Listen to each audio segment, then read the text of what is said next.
100 FM The Pike, Worcester's rock station, 731 and Twisted Sister. On the phone right now, your Worcester Railers head coach and general manager, Jordan Lavallee-Smotherman. Good morning, sir. How are you?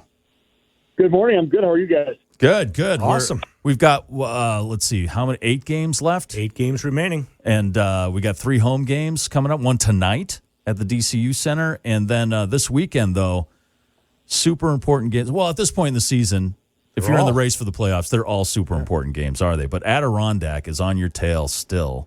You had a tough time with those guys last weekend. How's the team looking so far? What do you say to a team at this point in the season when you're chasing it? There's not much that needs to be said. These guys understand what's at stake. Last weekend was a tough one. We made a lot of good progress on Saturday night. There were a lot of roster changes going into the week with guys coming back to us that hadn't been here in a little while, guys that have been out on different sorts of leaves. So there was a bit of a kind of a growing pain period last weekend that I think this week we are absolutely about to bust out of. I want to ask about this new guy you guys just got, Artyom Kulikov. I'm guessing by his name, he's Korean. Sir, is this guy Russian or is he Ukrainian? Belarus? Where is he from? He's Russian. Okay. He's a young kid that we picked up out of the OHL. I introduced himself as Artie, so that's what we're going with for now. Yes, it's much easier. Yes, and we do have a Ukrainian player on the team, don't we, this year? We did. We had Artur Torchiev, who was here with us for a long period of time. Who was Ukrainian. We do have another Russian, though, in Bakanov. So we did go out and get a buddy for him. So what does Artie bring to the team? Is he going to be playing starting tonight or against Adirondack this weekend? What do you hope he can do against those guys? Artie will be in tonight. Like I said, he's a young kid, so he's going to bring a lot of excitement. But he's a big boy. He's a solid body. He plays a heavy defensive game, which is something we're looking for right now and we need. So we're just asking him to come in here, play simple, play hard, and be very difficult to play against in our zone. And I think he'll be able to do that for us. When you say very difficult to play against, is that implying anything? No. I want. I know. I'm just saying. I'm just. No. We certainly we need wins more than we need fights at this point. Okay. All right. So as long as the guys have the right amount of fight in them, that's all I'm asking for. But when the puck goes into the corner, don't you want the other team to feel like, oh, man, I don't want to go into the corner against this guy because they're afraid of getting their body hit? And that's a big part of puck control, isn't it? Oh, absolutely. I mean, as a forward myself back in the day, I always wanted to be the guy that defense turned around and looked at and thought, oh, no, here he comes. Mm-hmm. And same thing I ask of a lot of my guys.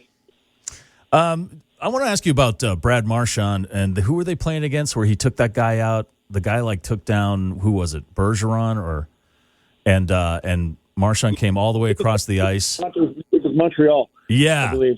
Yeah, so have you ever been in a situation like that where you saw someone take down, one of your teammates and you were like, that's not right. I'm going to take care of this right now. Well, honestly, a perfect example of it would have been, I think, maybe our third or fourth game this season. The Turcotte kid in Adirondack took a run at our captain and Bobby Butler, and Liam Coughlin, who is a tougher player but not known to drop his gloves, ran right in and dropped his gloves with arguably one of the toughest fighters in the league and stood up for his captain. So it does happen. It does happen quite a bit. You do like to see it when guys, especially guys that are not known for really throwing the gloves down a lot, will stick up for their teammates like that.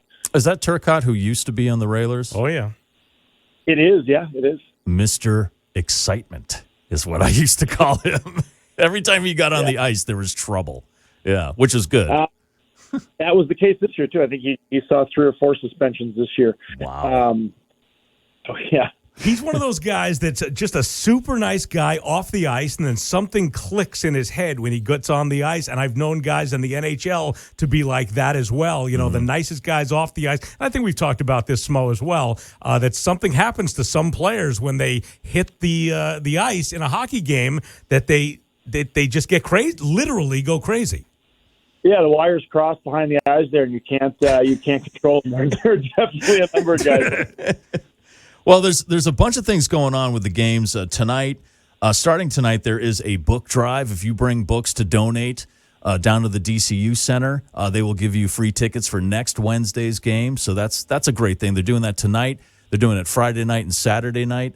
I know you've played all over the world and maybe you have had some time to read, Smo, not to put you on the spot, but a favorite book of yours maybe that you would donate to share with other people?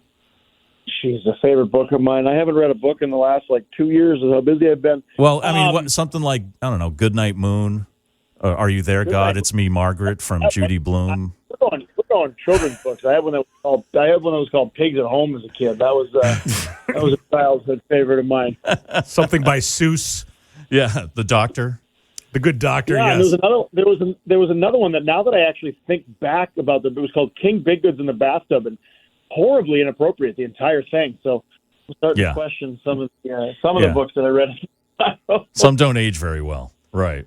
But then it's coming up Friday, a monumental event once again at the DCU Center for the Railers game, and this is going to be historic. The second time that the Breaking the Ice podcast will be recording live at the DCU Center right there in the lobby. So that's pretty huge news. I mean, that's big league news right there.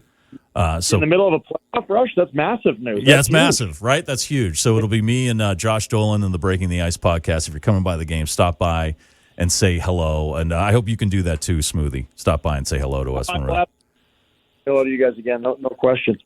Tickets for all Railers games start at $15. You can go to RailersHC.com for tonight's Hump Day game. You got the 2, 3, 4, 5 Fridays with the popcorn, sodas, nachos, and Bud Lights, all discounted. Military Appreciation Night on Saturday night. So it's still hockey season. It's the playoff push. Every game is so important. Mm-hmm. Yes, baseball starts this week, but it feels like hockey weather out there still. Right. It's still exciting, and you guys are just it's more exciting. Yeah, you're racing towards the playoffs there. So especially this weekend against Adirondack. That's going to be very, very exciting. Jordan, these will be good games.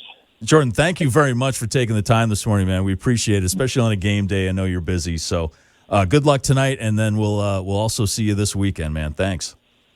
Sounds good, guys. I appreciate it. Have a good one. All right, Jordan Lavallee-Smotherman here on the Pike. If you ever miss an interview with Jay Smoothie, we always post them after the show at pikefm.com.